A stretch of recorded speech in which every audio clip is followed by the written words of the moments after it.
It's time to think differently about healthcare, but how do we keep up? The days of yesterday's medicine are long gone, and we're left trying to figure out where to go from here. With all the talk about politics and technology, it can be easy to forget that healthcare is still all about humans. And many of those humans have unbelievable stories to tell. Here, we leave the policy debates to the other guys and focus instead on the people and ideas that are changing the way we address our health. It's time to navigate the new landscape of healthcare together and hear some amazing stories along the way. Ready for a breath of fresh air? It's time for your paradigm shift. Welcome to the Paradigm Shift of Healthcare, and thank you for listening. I'm Michael Roberts with my co-hosts Jared Johnson and Scott Zeitzer. On today's episode, we're discussing patient acquisition strategies and what it takes both inside and outside today's practices to drive patient volume. You know, this is a topic that's really near and dear to us because we work specifically with orthopedic practices all around the country. We have worked with them for a very long time now.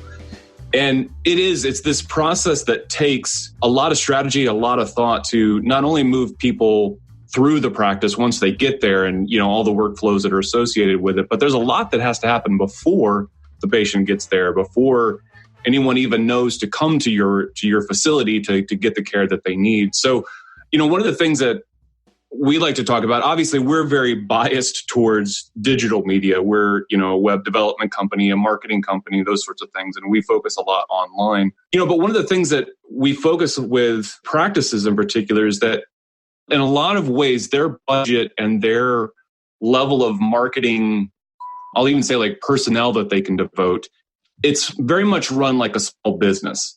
You know, so you think about like the local retail store, you think about even like local car repair place. They've only got so much time and attention that they can give to marketing unless they're reaching out and getting help with it. And so they can't go after every different tactic that's out there.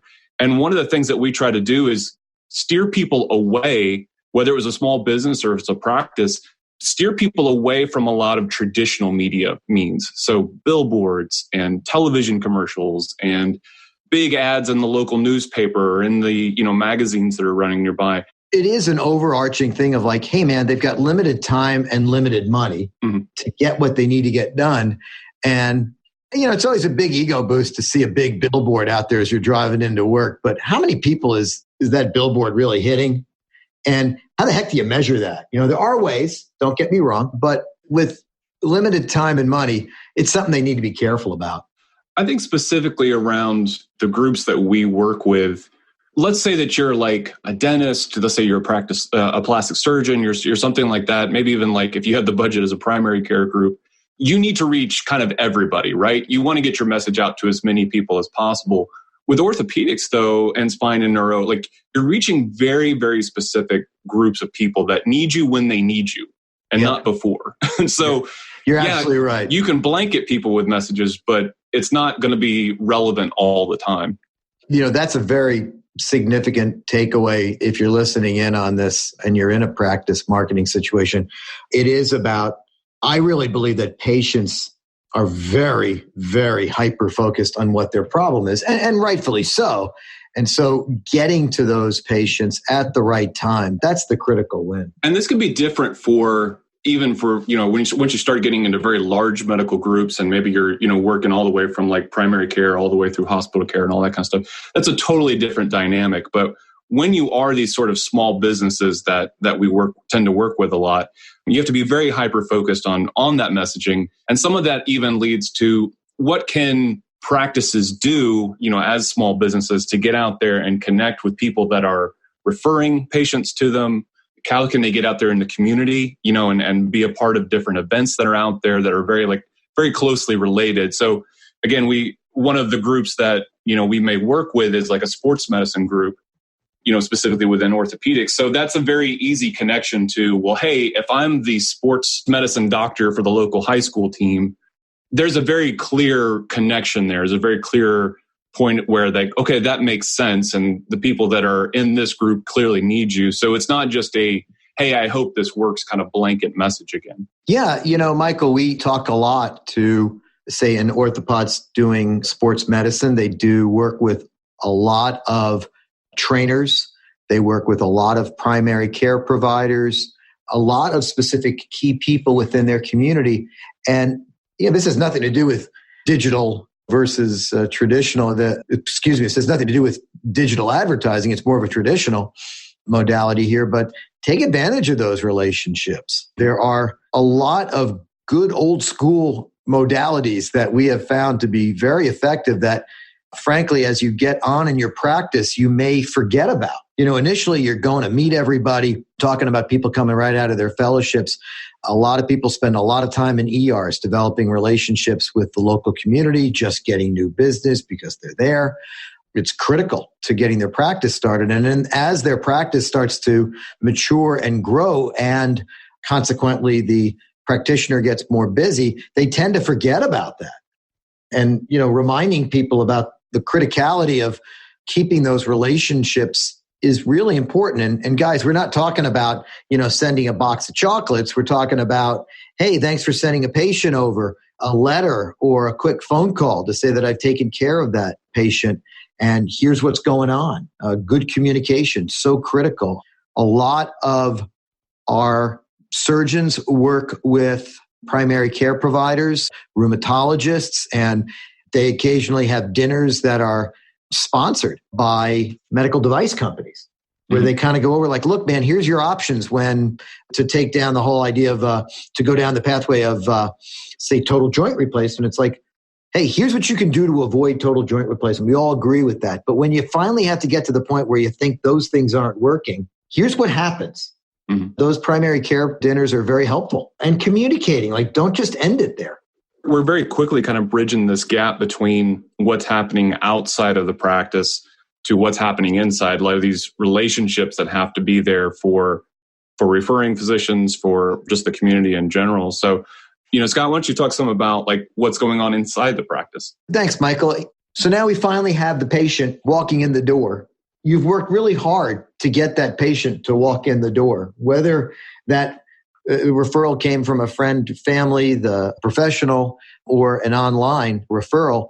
They're finally there, and it's critical that you take very good care of them. And we've talked to a lot of surgeons who say, well, I take great care of them. You should see the surgery I did. And that's when you go like, got that? That's important. But did you think about what it was like when they walked in the door?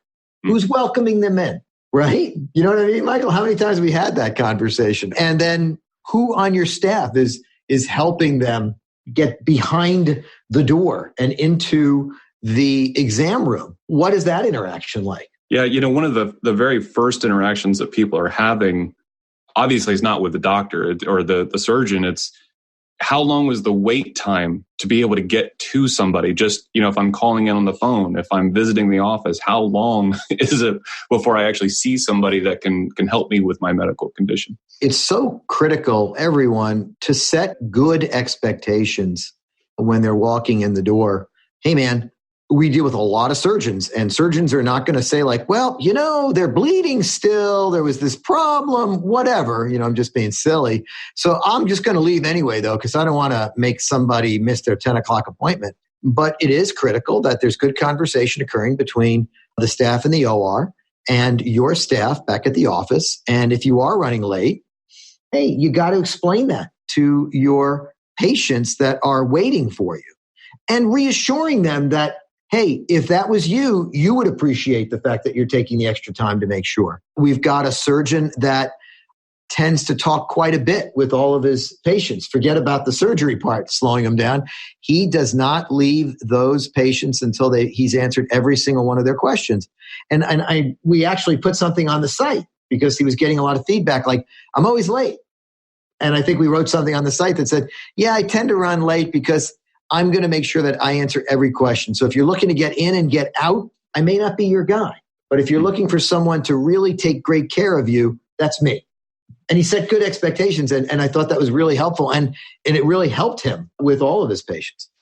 One of the things that as you're kind of talking through that story, like we each have these different places that we try to communicate, right? Like, and this is something that even just working with a very small company that we work with, we've communicated something once and we feel like, man, we did it. Like now we've got that checked off. We've communicated that item once. And so we're good to go. But how many times we really need to reinforce messaging by over communicating in as many different ways as possible. So, one of the things I was thinking about as you were telling the story about the surgeon is, man, I would love if that information was in his waiting room somewhere.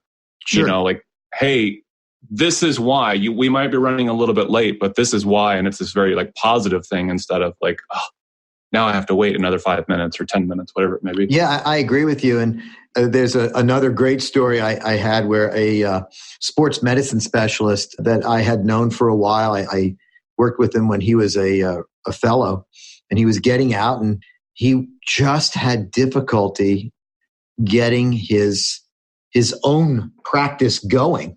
It was within a group, but he was the first sports medicine guy in the group. And everybody else was basically a general orthopod or a total joint specialist. And I think there was one podiatrist, but the sports medicine guy was working hard and really having trouble getting sports medicine patients. And he was running out to the ER, and he heard the front office person say, and I quote, she was on the phone answering a question, obviously, and it was something along the lines of, "Sir, we're an orthopedic surgery practice. We don't do sports medicine. That's medicine. We're surgeons." And he literally was like, oh my God.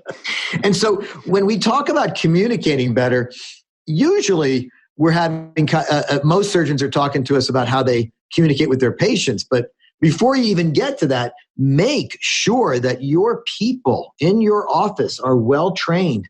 Take the time to go over what you do and why you do.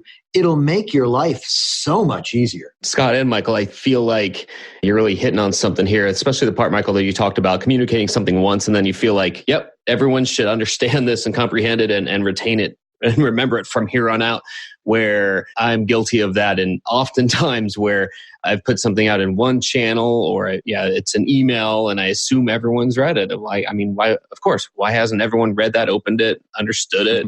And it's so critical to realize how many things we are all being flooded with every day. The fact is, it takes more effort to coordinate that same communication more than once. And yet that's what has to happen. And so I was just reading something the other day about how we focus so much on what's going on externally, about how to market the practice, how to acquire patients, that we think about just focusing on things outside, that we don't spend enough time with internal communications. And so it's a great thought. It's something that goes without saying. We're either doing it right or we're just not thinking about it enough.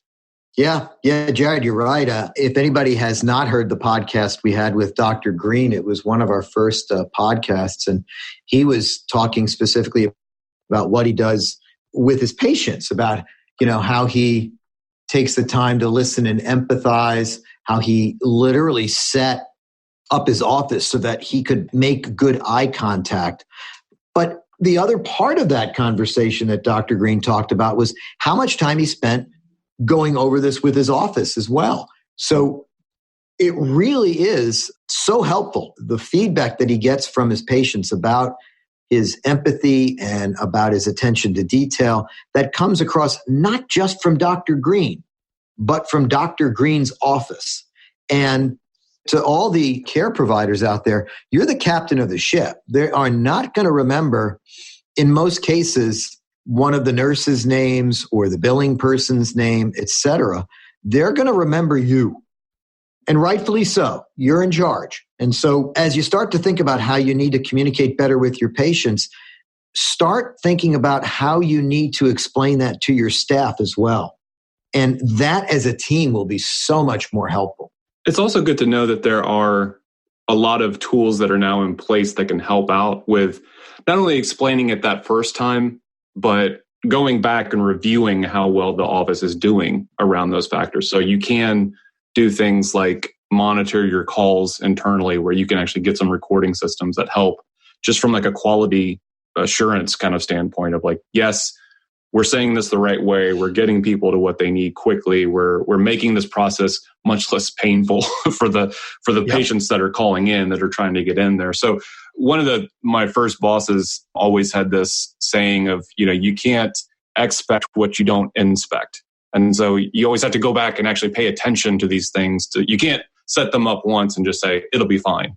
and never look at it again. Yeah, I always remind people that I'm a biomedical engineer by training and that I test, and retest. And frankly, something that may be working now may not work 5 years from now as well. Things do change. So you could test it and then, hey, it seems to be working. And it's like, well, sure, but how about 2 years from now? Is that still going to be working? We talk about lots of ways to communicate with your patients and over-communicate. And, there's newsletters, there's email, direct mail when appropriate, health tips. We had a great conversation with Justin Smith in Texas about how he is a big user of social media. That works for him to communicate in that manner. It might be better for other people to utilize Facebook and Twitter and Instagram like he does, or it might be better to use pamphlets. It might be better to have tons of really good patient education.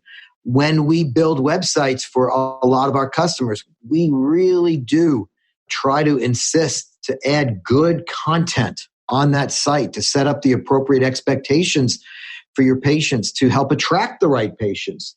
It certainly makes your site more searchable / findable, but it also makes your patients more comfortable that you know what you're talking about and they know what to expect. Yeah, it's so true, Scott. And you think about, if we take a step back and we look at why are we talking about internal communication when we're talking about patient acquisition, right?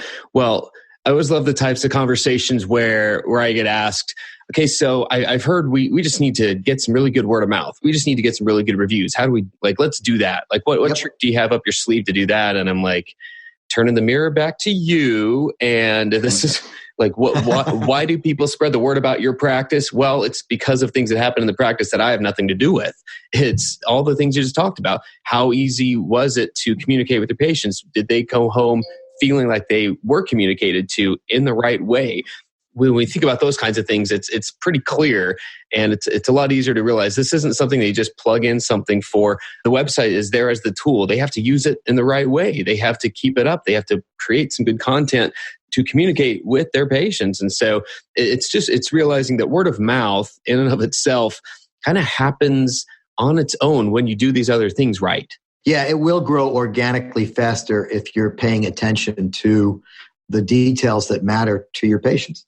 It's that important. We suggest in general, without knowing the specifics, that one of the things I look at first is what kind of website do you have? Does it have good information on that website? And are you using any type of reputation marketing in any way, surveys, et cetera? Reputation marketing is one of those things that I've found, and I think, Michael, you would agree, to be a really excellent external source that helps reinforce that the practice is doing what it's supposed to be doing overall. Again, going back to practices of small businesses, so I'm an SEO nerd, so that's kind of the search engine optimization is the path I kind of came from getting into marketing.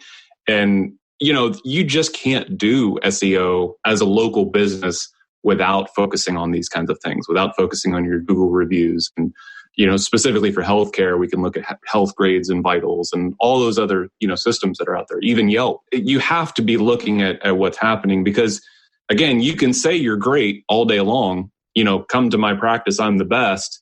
But if your reviews are terrible, it doesn't matter. It's not, you're going to have a really hard time convincing patients that everyone else was wrong about you. What I do like about reputation marketing is it does two things. Well, it does lots of things, but it will reinforce when you're doing a good job. That's for sure. Getting positive reviews makes you feel good. And seeing that makes you feel good. And you should make sure your staff is aware of it as well, because it should make them feel good. Most of the time when I see poor reviews, most of the time it's not about the surgeon. It's not about the doctor. It's about something associated with what happened. Like it could have been the billing person. It could have been a person with poor expectations. There's lots of reasons.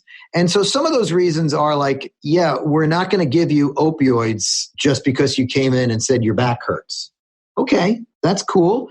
And that's fine. And you can put some sort of HIPAA compliant comment about that. But if you keep seeing that the billing person's mean, well, then maybe you need to talk to the billing person and kind of have a conversation about how are you having these conversations? And if you start to see that maybe the billing person is mean, you either need to retrain that person or you need to get a new billing person. It's not about ignoring negative reviews. It's also taking them and improving yourself. Well, and it's hard to do that, looking back and not taking them personally, right? I remember for one hospital, I spent a year reading through every single review that came in online. So Facebook, Google, or Yelp primarily. And there were thousands of them over the year. And I just remember reading through them. And the trend line was consistent, though, throughout the year, that easily 2/3 of the negative reviews had to do with billing, like you just said. People aren't happy about that, or billing or insurance. So I lump those together, but things that are typically have nothing to do with the patient experience, that's afterward. Then, probably another close to the other third, so maybe a fourth, I guess, did have to do with so-and-so was rude to me. I just didn't sense that they cared about me, or they said somebody was being uptight with me or whatever. It wasn't even like they were yelling at me. They were, calling me a name or something. It was just like, oh, they were impatient with me. And then there was just, maybe 10% left. I don't know if my math adds up right there, but there's the rest of that little sliver was just various other things. But quarter after quarter, month after month, those trends stayed consistent. And again, this was for a hospital. And so it's going to be a little different, where somebody might have seen they might have seen a PA and a nurse practitioner and, several other clinicians before they actually see the physician. And so there might be all sorts of different touch points involved there. And then, billing, the bill shows up so many months later where people have already forgotten about it. So it makes sense why that was a bigger deal for a hospital.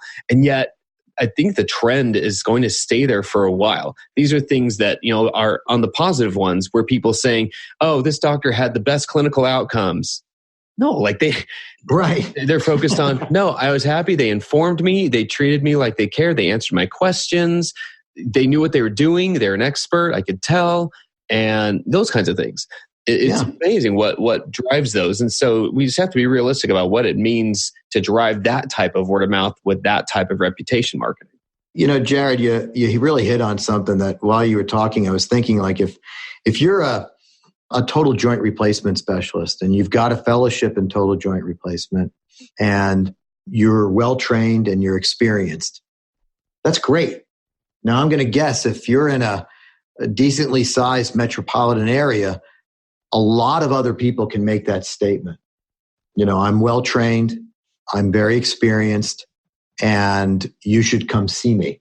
And what separates you from that person down the street is, of course, going to be your skills as a surgeon. But the other part of it, just as important, is going to be how you were taken care of across the board, not just as you got, wheeled into the operating room. The minute you walked into that practice, how long it took to be seen, who spoke with you, how they spoke with you, what was the follow-up like, your PT, if you've got physical therapy in-house, how did those people work with the patient? What was the billing like? What kind of expectations were set with payment and insurance? A lot of this is going to be a big component of how you as a practitioner are seen within your community. And it's critical that you understand that. Yeah, it's so true. And, a way to kind of put a bow on this part of the conversation in my mind is to just point people. I feel a little, I don't mind doing this at all, just kind of mentioning that a lot of these points that we've been discussing about word of mouth marketing, about what happens outside the clinic to drive patient acquisition and what happens inside, these are all, you guys have compiled quite a few resources on your website, on the P3 Inbound website, with some blog posts, and they include everything from the most recent one that I was paid attention to was about, you listed 15 advertising and media tactics that you can use to build your practice. And one of those was about how to focus on what makes your practice different. And with each of the tactics on that list, I thought it was really cool how you guys kind of split it out and you listed the effort and the cost involved with each of them, which just makes it really easy to think through. And it was a pretty exhaustive list and it was pretty comprehensive. So that one in particular kind of stuck out to me because it talked about every practice, every surgeon pretty much knows what makes them different. So how do you convey that in the right way? And yeah, it usually does have to do with the content on your website. It's got to be not only informative, but it's got to tell how your practice is different right away. And so there are a lot of techniques to do that, and there can be a lot of effort to that. I thought that one out of everything, out of that post really stuck out to me. So I just thought it was kind of a cool way to think about this. It's something that we probably think, yeah, of course, I know what makes us different. But, if you start asking your patients, hey, what drove you to us? What brought you in the door? Then I would guess the majority still don't realize, is that one thing that makes you guys different? Because we still have a hard time across the board tending to convey that to the outside world of what that thing is that makes us different. One of the most difficult things that I find, just as trying to write up like my LinkedIn bio or trying to write up like something like that, is identifying that thing within myself, and identifying like why you should want to pay attention to me. And I think that getting some people that you can talk with is critical, because then you can kind of quickly, it's not an ego thing at this point. What is it that I can do that helps you? What is it that I can do that helps other people in a way that's different from somebody else's down the street? Because there's only going to be more and more competition. Even if you are in a spot right now where you're not facing a lot of competition, let's say you're in a rural area or in something like that, we see all these changes that are coming with Walmart Health, with Amazon Health, systems that they're testing out, and all these different ways that people are trying to make healthcare different and really outside the box. And so this is something that I think every surgeon, every practice has to figure out sooner than later, especially if you're in a big market. You're already behind if you don't know this part. So this is something you're going to have to figure out very quickly. Yeah, Michael, just to jump on that, if you haven't been thinking about this, and good for you, lucky for you, but you're starting to worry and starting to wonder, we do have a lot of resources on our website that you can just read. We've got local outreach efforts to connect with patients and physicians as one of our posts. We've got how to build relationships with your patients, patient experience and communication tips. We've got quite a bit of stuff that, hey man, come to the website, take a look at it and read a bit. Every small business, every practice is going to be different and has their own set of boundary conditions that will affect what is the right set of choices moving forward. But I really do believe as a whole, over communicating with your staff and your patients about what to expect, probably a good place to start. And you may think you are doing a great job with that. And my only advice on that would be ask people you trust to get some really good feedback about that. I can't tell you how many times I've had conversations with practices where they basically said like, wow, I thought our word of mouth was awesome. But now that we've got this website up, I'm getting even more word of mouth, referrals, friends and family kind of stuff. And at first I was like, how the heck can that be? And then I realized it really was about, well, you were doing a better job of saying what to expect and talking about what to expect and following through on that. And that naturally led to more people feeling good about that to tell other people to see you. And then that website reinforced it. So instead of some of those people going, yeah, I get it that my mom really liked this doctor, but I saw the bio on another doctor, so I decided to go over there. It's like, that's why it's critical. You really don't know until you start focusing on it about how many patients you might be losing. I think in the marketing, what is it called, Michael? Leakage? Yeah, the overly official term for that. There we go. Yeah. Absolutely. Guys, thank you so much. This is obviously a topic that we're very passionate about and can talk on for quite some time if we had the space to do so.